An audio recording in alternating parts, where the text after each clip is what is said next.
தமிழில் டி.எம். சௌந்தரராஜன் அவர்கள் பாடிய ஒரு பாடலுடைய ஹிந்தி டப்பிங் பாடலை பாடுறதுக்காக முகமது ரபீக் அவர்களை கூட்டிகிட்டு வந்து டிஎம்எஸ் மாதிரியே பாடுங்க அப்படின்னு சொல்கிறாங்க. அவரும் முயற்சி பண்ணுறாரு. ஆனால் டிஎம்எஸ் மாதிரி அவரால் பாட முடியலை, திணற ஆரம்பிக்கிறாரு. நீங்கள் பாட முயற்சி பண்ணுங்கள், உங்களால் நிச்சயமாக பாட முடியும் அப்படின்னு இசையமைப்பாளர் எஸ்.எம். சுப்பையா நாயுடு சொன்னபோது முகமது ரபீக் அவர்கள் சொல்லியிருக்காரு, டிஎம்எஸ் மாதிரி யாராலையும் பாட முடியாது, நான் முயற்சி பண்ணால் ஹம் மர் ஜாயிங்கே, நான் மூச்சடைச்சி செத்து போயிடுவேன் அப்படின்னு சொல்லியிருக்காரு. இந்த பாடல் எம்ஜிஆருடைய திரைப்பட வாழ்க்கையில் ஒரு மிகப்பெரிய மாற்றத்தை கொடுத்த பாடல். அதே நேரத்தில் திரைத்துறையில் டிஎம்எஸ் அவர்கள் பல போட்டியாளர்களுக்கு மத்தியில் பயணிச்சுக்கிட்டு இருந்தபோது எல்லா போட்டிகளையும் உடைச்சு அவரை புகழினுடைய உச்சத்திற்கே கொண்டு போய் வைத்த பாடல் அப்படின்னு சொல்லலாம். அதை பற்றி தான் இந்த காணொலியில் பார்க்க போகிறோம்.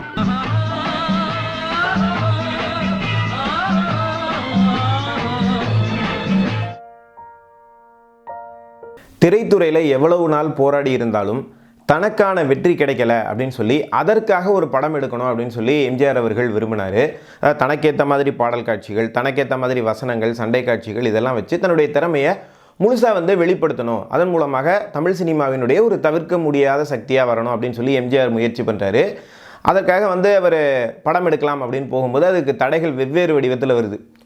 ஒரு கதையை எடுக்கலாம் அப்படின்னு போகிறாரு. அதை சிவாஜி அவர்களை வச்சு உத்தமபுத்திரன்கிற பேரில் தயாரிக்க போகிறாங்க அப்படிங்கிற ஒரு தகவல் வருது. இன்னொரு கதையை எடுக்கிறாரு. அந்த கதையை நாங்கள் எடுக்கிறோம் அப்படின்னு சொல்லி பிரச்சனை நடிகை பானுமதி அவர்களுடைய வடிவில் வருது. அதற்கு பிறகு எம்ஜிஆர் இன்னொரு கதையை தேர்ந்தெடுத்து அப்படியே ஒரு உருவாக்கிய படம் தான் நாடோடி மன்னன் அப்படிங்கிற ஒரு படம். இந்த படத்துக்கான கதை உருவாக்கத்திலிருந்து அதை எடுக்க ஆரம்பிக்கும் போது எவ்வளோ பிரச்சனை வந்தது, அதை எம்ஜிஆரை எடுத்து முடித்து எப்படி சாதனை பண்ணார் அப்படிங்கிறதே ஒரு பெரிய வரலாறு.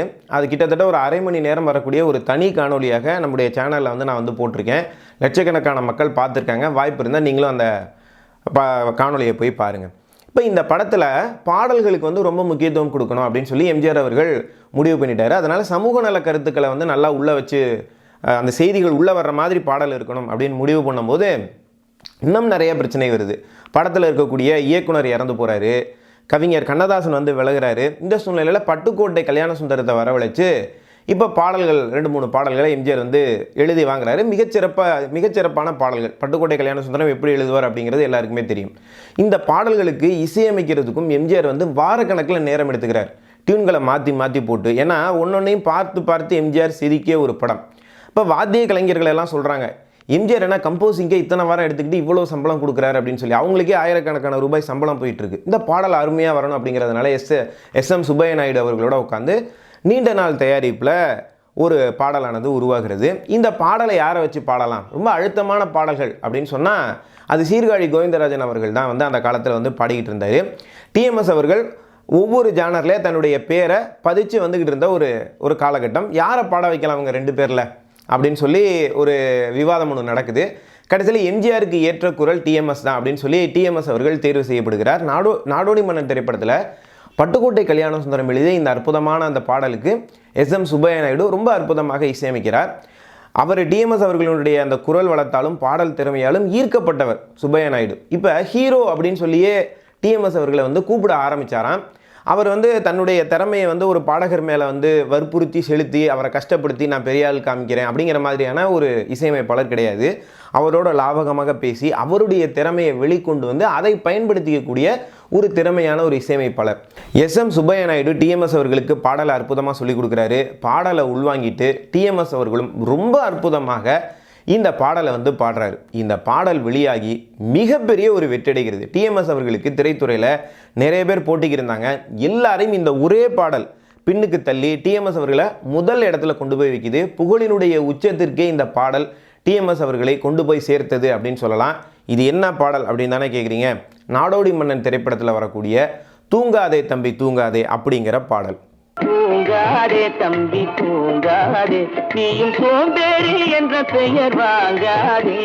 இந்த படம் வெளியாகி தியேட்டரில் வெற்றிகரமாக ஓடிக்கிட்டு இருக்குது. தன்னுடைய பாடலை எப்படி மக்கள் ரசிக்கிறாங்க அப்படின்னு தெரிஞ்சுக்கிறதுக்காக டிஎம்எஸ் அவர்கள் திரையரங்கத்துக்கு போய் யாருக்குமே தெரியாமல் இந்த பாடலை வந்து பார்க்குறாரு. இந்த பாடல் எப்பப்பெல்லாம் வருதோ தூங்காதே தம்பி தூங்காதேன்னு ஆரம்பித்தோடனே மக்கள் எல்லாரும் கைத்தட்டி உற்சாகப்படுவாங்களாம்.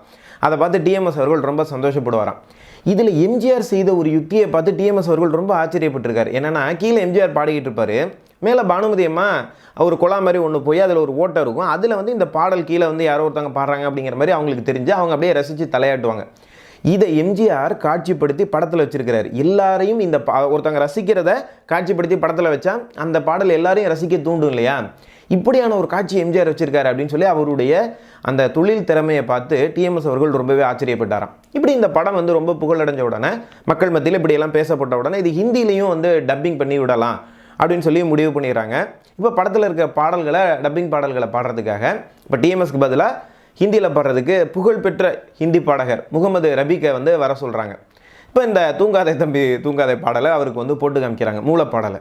அவர் பாடலை கேட்டுட்டு ரொம்ப ஆச்சரியப்படுறார், ரொம்ப அற்புதமாக பாடியிருக்காரு, யார் இந்த பாடகர் அப்படின்னு சொல்லி டிஎம்எஸ் அவர்களை பற்றி தெரிஞ்சுக்கிட்டு அவரை வந்து ரொம்பவே பாராட்டியிருக்கிறார். இதுக்கப்புறம் இந்த பாடலை ஹிந்தியில் டப்பிங் பாடலை பாடுறதுக்கான ரெக்கார்டிங் செஷன் அப்படிங்கிறது வந்து ஆரம்பிக்குது. முகமது ரபியால் டிஎம்எஸ் அவர்கள் மாதிரி பாட முடியலை, கொஞ்சம் திணறி வந்து பாடிக்கிட்டு இருக்கிறார். இதில் ஒரு குறிப்பிட்ட இடம் வரும்போது ரபி அவர்களால் பாட முடியாமல் ரெக்கார்டிங்கை நிப்பாட்டுறாரு. அது வந்து எந்த இடம் அப்படின்னா,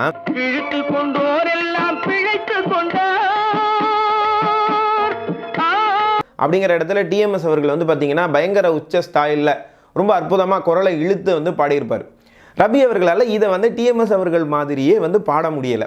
உடனே என்ன சொல்லியிருக்காரு, இதை வந்து கொஞ்சம் மாற்றுங்களேன், அவர் பாடின மாதிரி என்னால் பாட முடியலை அப்படின்னு இருக்காரு. சுப்பையா நாயுடு சொல்லியிருக்காரு, இல்லை நீங்கள் முயற்சி பண்ணுங்க வரும் அப்படின்னு சொல்லி பாட வச்சுருக்காரு. 2-3 தடவை வரலை. அதுக்கப்புறம் அவர் சொல்லியிருக்காரு, நிப்பாட்டுங்க, டிஎம்எஸ் மாதிரி என்னால் இழுத்து பாட முடியாது, மர் ஜாயிங்க அப்படின்னு இருக்காரு. அதாவது டிஎம்எஸ் மாதிரியே நான் பாடினேன்னா நான் செத்து போயிருவேன் மூச்சடைச்சு அப்படின்னு சொன்ன உடனே எஸ்எம் சுப்பையா நாயுடு அவர்கள் முகமது ரபி அவர்களுடைய குரல் வளத்துக்கு ஏற்ற மாதிரி கொஞ்சம் மாற்றி இந்த பாடலை கொடுத்துருக்கிறார்.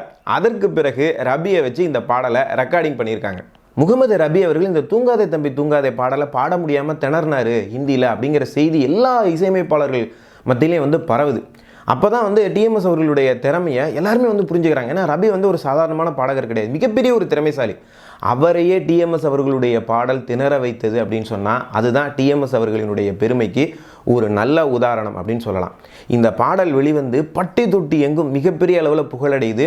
எம்ஜிஆருடைய கிராஃப் உச்சத்துக்கு போகுது நாடோடி மன்னன் திரைப்படத்தில். அதோடு சேர்ந்து அதில் வெற்றி பாடல்களை கொடுத்த டிஎம்எஸ் அவர்களுடைய கிராஃபும் மிகப்பெரிய உச்சம் தொட்டது அப்படின்னு சொல்லலாம். டிஎம்எஸ் அவர்களுக்கு நிறைய பேர் போட்டிக்கு இருந்தாங்க. சீர்காழி கோவிந்தராஜன், திருச்சி லோகநாதன், சிஎஸ் ஜெயராமன், ஏஎம் ராஜா அப்படின்னு நிறைய பேர் இருந்தாங்க. இந்த போட்டி வந்து ஒரு 6-7 ஆண்டுகள் தொடர்ந்து நடந்து கொண்டே இருந்தது. இந்த முதலிடத்தை பிடிக்கிறதுக்கு எல்லாருமே முயற்சி பண்ணிக்கிட்டே இருந்தாங்க.